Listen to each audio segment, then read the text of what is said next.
Once there was an adventurous jackal who frequently strayed into the village looking for food. The village was filled with dogs that scared the jackal. Although he was scared of the dogs, the jackal loved food and traveled to the city again and again. One day, as he was going to enter a house, he heard barking. He was shocked to find a gang of dogs running towards the house. They looked violent and caused the jackal to panic. He ran and tumbled into a tub of blue dye. The dogs couldn't see him and they ran another way. Now the jackal was completely blue from head to toe. He appeared very different from any other animal. The jackal was pleased as no one would be able to recognize him and he could easily fool anyone in the jungle. Just like he had thought, everyone in the jungle was surprised to see such an unusual animal. The small animals, the lion and the tiger, all asked who he was and who had sent him. "I have been sent by God himself to look after you. I will now be the king of the jungle," the jackal said.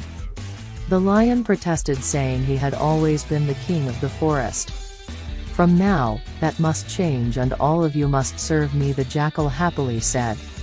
Some animals like the tiger protested and asked what would happen if they didn't obey him.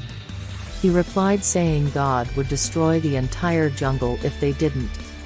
Scared for their lives and their jungle, the animals asked the blue jackal what he would like them to do.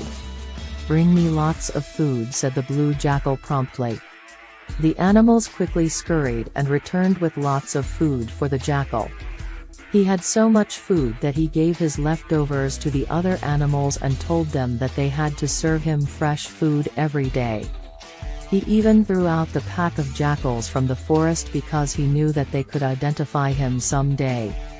The blue jackal was very happy with himself for fooling the entire forest and was happy to be away from the city dogs.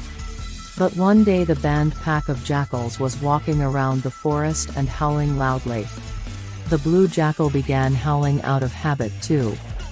Because of this mistake, the other animals quickly identified him as a jackal and destroyed him. Moral of the story: be true to yourself and don't pretend to be someone you are not.